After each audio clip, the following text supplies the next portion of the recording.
Hi everyone, I'm here with the grand winner of the Geotab Vibe Coding Hackathon, Vimal Kumar, and he's going to tell us all about his project. How are you doing, Vimal? I'm great. Thank you so much, Felipe. This is an amazing opportunity and yeah, pleasure to share my learnings. Let's get started, but before we go there, how did you celebrate when you learned that you were the winner? It was so shockingly surprised because I haven't expected because I just tried to do my best, but fortunately I was able to win the prize and it was like so much excitement.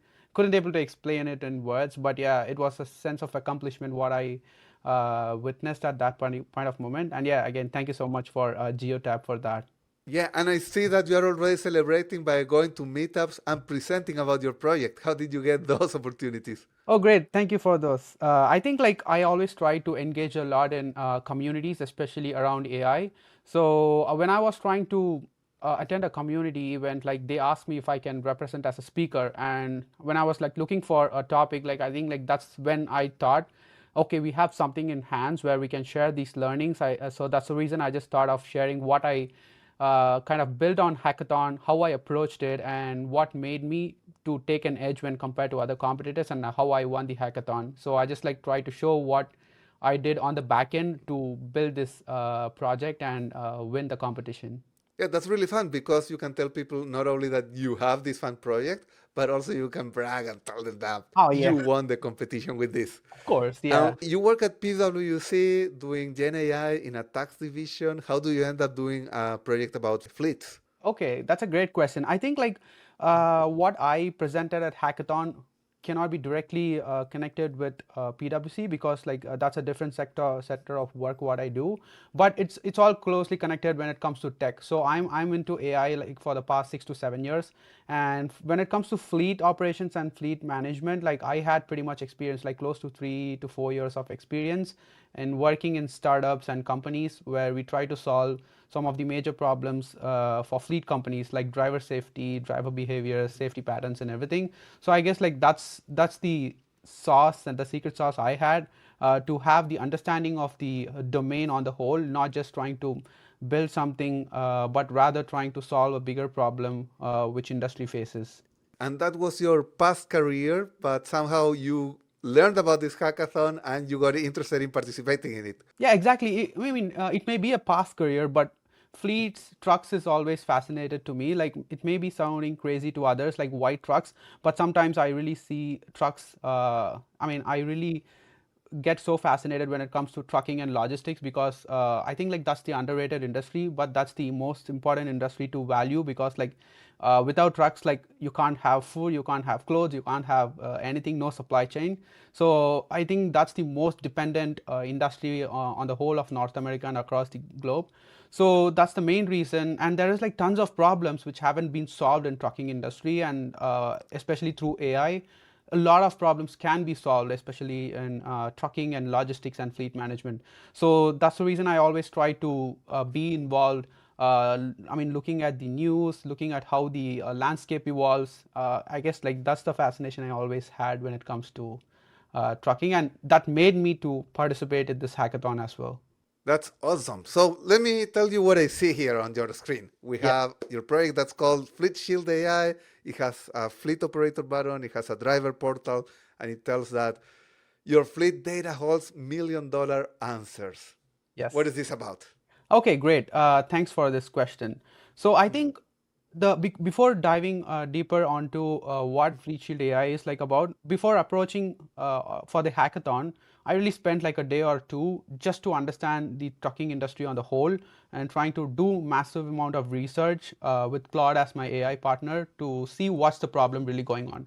So every numbers posted over here, everything, it's not just like kind of a made up data just for the hackathon, but these are like really validated, cited numbers. Like if you can see like a 91K dollars per accident, 87% driver turnover. Like these are all like the original data, what I try to do my Yes. research, and coming up with a solution to solve these problems is my underlying principle when it comes to FleetShield AI. Like that's what I try to solve, bringing AI to solve these particular problems. So that's what FleetShield AI is all about. Cool. So what are we doing with these numbers? Thank you for scrolling. I wanted to see what Yeah, said there. The data to prevent it all is already in your Geotab, but nobody has time to find it. exactly. And we're going to meet Tasha, our Fleet Voice AI agent. Hmm. Yeah. Who is Tasha? Okay, thanks for the question. So I think like AI can do a lot of things. So it's not just about data analysis. It's not just about chat agent or anything, but when you give proper context and proper data to AI, it can really do wonders and it can save a lot of time. So Tasha, I mean, the vision of bringing Tasha is like a voice agent. So I just came up with this name. I'm not sure like where I got this name, but somehow I came up with this name. So Tasha, the vision of Tasha is to make sure to save and to strip off a lot of time when it comes to operations. So one such example, what I try to do with Tasha is to come up with driver training programs for all the drivers who are in the risky sectors. So for example, I can show you on the fleet operator portal, and over here we can see there are certain drivers who are on their risk analysis sector. So as a company, it's very much responsible to send them driver training program and to make sure to reduce their risk score and to make sure the driver is safe. So with the single prompt of voice, we can really tell Tasha, hey, can you please check out who are all the risky drivers and can you just send them the training program. So Tasha will be acting as a training partner. So it looks at the driver's profile, it looks what's going wrong, it constructs a customized training program for each of those driver and it sends to the driver profile. So that's the vision of Tasha. So to do most of the manual work so that fleet operators can focus on much more bigger stuffs and these AI agents can do a lot more stuff. Yep, I see that Olivia is a very risky driver, and if we scroll a little, Megan is one of the best ones. Oh yeah, they have like the low risk there. Yeah. And how did you get this data? Who are Okay, these again, people? it's all through Geotab. So most of the data, what's available, it's not just kind of cooked up data. So everything was backed up by Geotab API and AS Geotab AS. So I just try to build on top of that. So nothing is trying to build something it's not existed. So it's everything. So that's the great when it comes to Geotab's platform because they have the huge amount of data, like the sandbox data, to be honest. So using that data is what I try to come up with these numbers. And to be honest, like all these numbers are not just like kind of a simple cooked up numbers. So I do also have kind of a math calculation which I have it in my repo to mention how I come up with this scoring. So there is like a Yeah. complete scoring guidelines as well. Yeah, but you had to create these fictional drivers. Yes, these are like fictional drivers with the names. Yeah, I mean, just like I just like ask AI to help to come up with the names and driver profiles. And you are thinking as a consultant because you're telling people not only these are bad drivers, Yes. according to the data, Yes. but you're talking numbers. You're Exactly. telling the fleet manager that we could save $200,000. Yes, of course. Like when you because like you can say a lot of analysis reports. So for example, you can say like there are many risky drivers, there are safe drivers and everything. But when you have like proper numbers, that's when we can quantify it. So that's one of the most important principle I had it when it comes to building FleetShield AI to show numbers wherever we can. Like we have ROI metrics over here, for example the financial impact, like when it comes to like what's the breakdown of those financial impact. We have like written for insurance you can have $61,000, there's retention cost, accidents avoidance cost, so for the combined cost. So these are all kind of metrics which fleet managers really need to take something actionable and proceed further.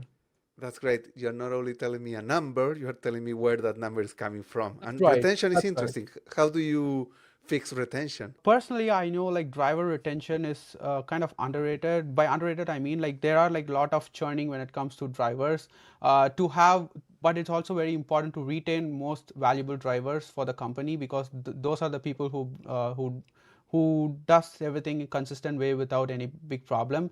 So it's also important to identify what they need, and for that like we just look at their safety rates. For example, if they're doing good, we just need to give some recognition and give something so that they feel satisfied. If they're not doing bad with the risk scores, it's just like telling them, hey, you are in this risk sector, but don't worry, we are here to make sure you are coming out of this particular risk score. And those are all things like the empathy points where AI can also help over here to come up with these stuffs, right? So those are all the ways where we can come up with these retention. So that's the vision I had for the driver retention savings over here. Yeah, I like that message. It's not like you are a bad driver, you should leave, but oh, your behavior is risky, we can improve it, Yes, and we want to have you in the team. We just of need course. to work with you on these things, and we can be specific and we can train them specifically on what we want to train them. Yes, exactly. And again, like for the training, that's where AI agent kicks in. Mhm. So it kind of customizes the training program specifically like what on drivers really lagging. For example, if they're having like maximum of speed tickets, so the training program will be customized to make sure we educate them when it comes to speeding. Hey, you will be like going so and so because of your speeding. So yeah, that's one example. Great. And this is our dashboard. We have insurance score, driver, safety events, wellness, and vehicles as sub tabs on the left. Yes, so these are all the sub tabs, like these are all the analytics Mhm. parts. Like the dashboard is the major dashboard, like what on the high level. So if you click on each of these sections, you have like insurance intelligence, like what's the overall fleet insurance score.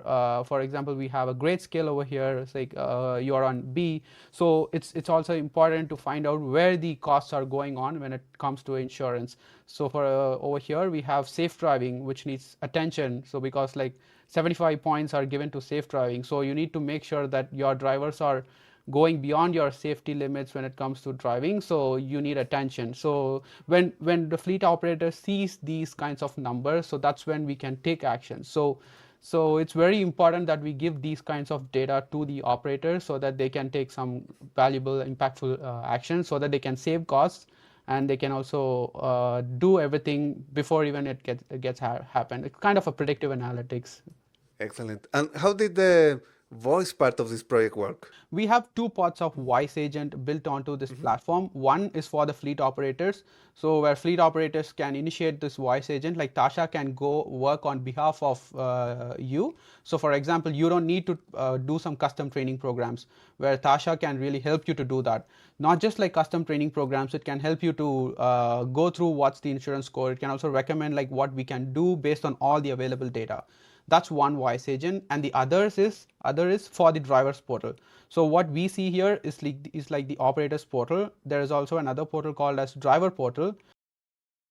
They have a voice agent here. So what this voice agent helps is to make sure drivers are driving safe, and if for example if they want to connect to the dispatcher and inform about an event, so driver can tell Tasha, hey, I have so and so query. Can you please check with the dispatcher and come again? I have some other work. I need to unload it before the time. So Tasha will call to the dispatcher, make the communication, and gets the information, and it conveys to the driver. So that's the voice agent. I have it behind the driver's portal. And people that want to see this demo working, they can see the video that you shared when Yes. you submitted this project. Yes, I have like an end-to-end demo of all these voice agents and Mhm. everything in action. Yeah, it's a detailed demo video. Yeah. How interesting and how difficult was it to work with voice? Oh yeah, that's a great question. So the major problem when it comes to voice is like you need to have everything synced up. So I try to use a library because I have experience using that particular library called smallest.ai. So they have really small language models to come up with low latency voice transfer. So I use their APIs to come up with the voice agent. And there is like other apart from that, we have to make sure we tweak in some of the other hyperparameters when it comes to voice agents. So yeah, all those stuff's done. But yeah, it took a little bit amount of time to get started. But once you set it up, yeah, it worked really amazing. What's your favorite part of this project? I think like research was the most interesting and favorite part because like when you look at some of the data and that's when you realize okay there's a problem and then comes the solution. So I think like problem discovery research is like the most favorite part, and of course like building, like when you try to build each and every feature, when you see everything coming together, working together, and that's a kind of output we expect for, and that's also very exciting. Nice. And let's talk about a fleet manager that's watching this Yeah. and they might be feeling, I want this. And of course, you're not selling this, you just Yeah. open sourced a Yes. demo. What Yes. would a fleet manager that wants to incorporate this into their day to day, what could they do? Okay, that's a great question. I think it's very important to important for fleet operators or fleet managers to take a step back and see the bigger picture for their fleet companies. So it's not just about looking at the drivers' patterns, looking at what their whether they have their shifts allocated or not, but also trying to look at the smaller intricate details like what we showed here, like the driver safety profiles, the insurance. That's what takes the major cost when it comes to fleet operators. So when you have access to these types of data, it's very important to do those analysis, and with the help of tools like this, and it can really help you to not just save your operations time and everything, it's also going to help you save some money end of the day. Yeah, and how do you think the industry can incorporate these learnings? Um, I think they I should talk think to you. They should look at your code. What are some good Of course, ideas? if anybody is interested, they can reach me out. I'm so happy to that. But the thing is, like, there is a survey I found out posted by Gary's List, and trucking and logistics is one of the least adapted industry when it comes to adapting AI and AI agents. So it's just like 0.8 percentage on the whole. So that brings a major gap on the adaptation of AI on the whole. But I think like that's the first point to make it over here. Like fleet and trucking companies really need to leverage AI and the potential what it has, what it can bring to the organization. So I think that's the gap. Like when that gap is being filled, there's a lot of insights which can be uncovered, and there's a lot of room for improvement for all those companies and operators. I think the challenge is that people see this and they already have Geotab. Yeah, Geotab enables builders like you to come up during a weekend with a project like this. yeah, of And course. how do we fill the gap? As a consultant, you might have some good ideas Yes. of, Yeah, and I think someone that has worked in this industry. of course, to fill this gap, like we have this data. That's a good point. What you mentioned is like a platform like Geotab has their customer base and has a valuable data which can take act upon.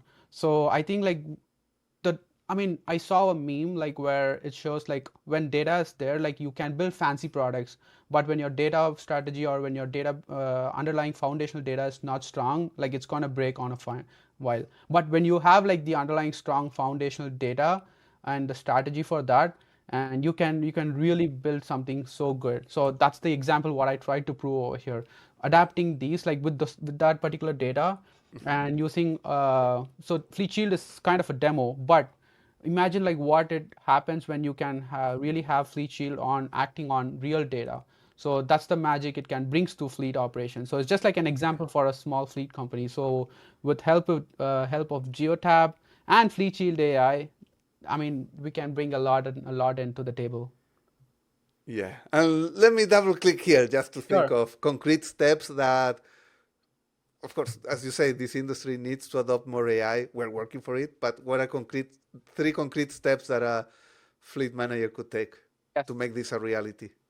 Okay, one is to make sure it's not just about fleet operators, but also the entire operations gets educated on AI and its potential. That's the most important step because like people around the industry needs to be aware. I know like Geotab is really ramping up, but the operators, the trucking companies, especially the small and medium trucking companies, needs to have a little bit of understanding. So that's one. So I really say the adoption of Yes. tech is very So, important. Yeah. exactly. One is awareness, and we're doing that Yes, with projects like this. We're bringing the awareness that's and we're right. That's bringing the magic that's a to the great point. surface. Yes. Two, like they're asking, what do I do now?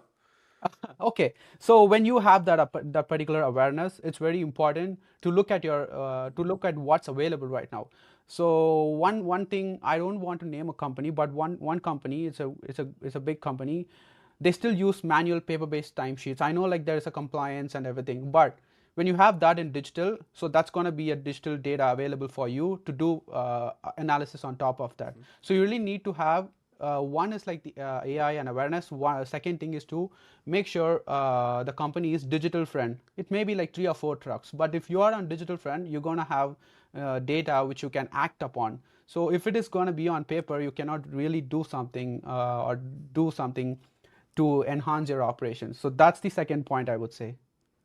I like that step. It's invest in digitalizing your company. Exactly. Yes. Yes. So I mean, digital. our technology is not just about bigger companies, and like especially like tools like Geotab can really help, even for like small or medium businesses and trucking companies to get started with their digital journey. And the third thing is like acting on that. So with just like digitalization, you can't just really act upon. So you really need people and resources to act on that data. Again, like Geotab can play a major role with that, like people who can really look at that data and take actionable insights, like leveraging AI and agents can really make a bigger step up on their game. I love it. And now let's think on the AI side. As you an AI expert that you were able to finish this project and do your research, it was very interesting to look at your repo and see the huge Claude.md Oh file yeah, that you wrote. yeah. What is that about for people Okay. that are starting this path? Okay, that's a great question. I think that was my presentation was all about. Is about like how I came up with the technical stack just in a very small days. So I think when it comes to AI and agentic coding tools, it's very easy that you can prompt and bring something onto the tool, and you can show something on the front end. But it's also very important that we take that to the next level by having engineering principles bounded on that. So for that, Claude, when you use tools like Claude or Codex, it's very important to set up that requirements upfront before even building anything.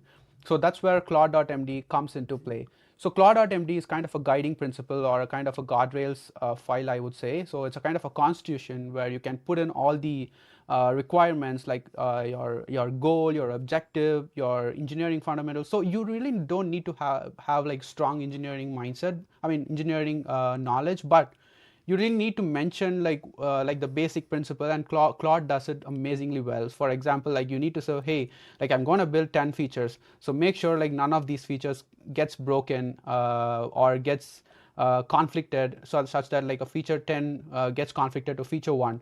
So make sure you test every feature before you deploy it or before you go ahead with the next second feature. So these kinds of simple prompts should go into your Claude.md, and you can even ask Claude to build your Claude.md. So it's just like making sure you have a memory file, you have a constitution file created upfront, so that Claude gets way easier when you can jump between sessions and sessions, and you can keep building with no problem. So I think like a great starting point to build a quality software is Claude.md to start with. Yeah, and in your CloudMD, you started with things like, I'm doing this for a vibe coding Yes. competition. So Claude Yeah. was aware. Claude Yeah. was aware that you were traveling and what was your deadline, and Yes. it helped you plan around that. Yes, exactly. Imagine like AI is a developer partner who's going to work with you, right? So it's a requirements thing which you mention it to your developer partner. For example, if I have a developer, I say like, hey, I'm participating in this competition, and I need to make sure this is done. So we should work on this particular thing, and I'm going to go on vacation, so we need to make sure we're completing it on 4 days. But also making sure we build all the quality gates, guardrails, and everything, so that we have a quality software. So all these goes into the Claude.md file. So it might sound crazy to people like why this? It may be an unwanted context, but for me, like I personally felt that it worked well, and because like you're gonna serve Claude the context, so it's gonna be much more. It's an AI again, so it's gonna be much more better when you serve better context. Yes. And you also pointed it to the vibe coding guide. How did Yes. that work? Oh yeah, again, my strategy was is like to make sure I don't fail any of the requirements. I don't fail any of the details given on the hackathon guides. So even so, if I do all the readings and everything, I'm pretty much sure like what the guides and everything. But I really want the coding agent to make sure to have that onto consideration. So for every session, Claude goes through the Claude.md file and goes through the vibe coding competition rules and everything, so that it just stays on the loop, and it doesn't try to hallucinate, or it doesn't try to go out of what we really need to do. And one example is like when I started, it just like went out of the loop and tried to cook up some data rather than using up the Geotab API or the sandbox data which was available. So those are all the guardrails we need to mention to the AI on what you need to do and what not to do and stuff like that. That's great. So as we start wrapping up, let's think about three messages that you would like to give. One to the Geotab judges, Yes. two to people watching us here that want to do more about fleets, and also a different message for people to want to do more with AI? The first thing when it comes to judges' comments, so it was really constructive and it was so valuable.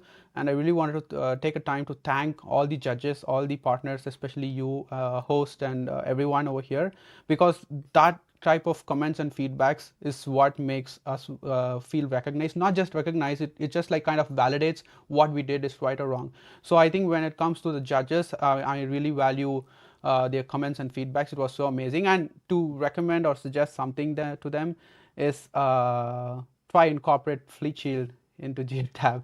Maybe that's something which or maybe help in what ways we can get into that. That's one. And for second, when it comes to people who are into Fleet or who are interested in Fleet, the only thing what I wanted to convey is like adapt technology and stay AI friend. So it's not just about hyped technology. It can really make wonders when you handle it carefully and when you give proper context. So I think like being tech front, being AI front, adapting digital technologies is really important. And the third, to all those AI people, all those AI enthusiasts, I think being curious in all those AI tools, all those AI current landscape is very important. So it's not just about stopping at vibe coding, but also with AI we should also leverage those skills to learn more engineering concepts, more foundational first principle concepts to understand what and how it works. And you should leverage at your max, try to max out what you all have, and try to build something. It's not just about building something for a product or a company, just to do your own self-learning. So yeah, staying curious is very important in this current AI landscape. So yeah. Stay curious, have fun, do Yeah. weekend projects, and sometimes you might win the whole big prize. Oh yeah. Um, for for people that want to stay connected with you, learn more, where can they find you other than presenting at meetups around the world? I'm super active on LinkedIn, so people can connect with me on LinkedIn. I always try to respond to all of the people who reach me on LinkedIn, and I also try to give back to community always. Like I try to help people who really wanted to get started with AI or any kind of advice. And yeah, like LinkedIn is the most, I mean, active place where I try to be. Yes, Vimal Kumar, PwC. If there's more than one Vimal, they can Yeah. find you on that one. But yes, we can share your URL. Thank you so much. This has been a pleasure. Congratulations. I'm amazed at what you built, and I'm amazed that you have won. So thanks a lot, and hopefully Thank you so we much. can keep inspiring people. For sure. Thank you so much, and just keep going. This is an amazing tool. So just make sure like we just take this to the whole world and especially to the industry. And yeah, thank you so much again. Yes, there's so much to do. Thanks a lot, Yeah. and I'll see you down the road. Thank you. Thank you. Thank you so much.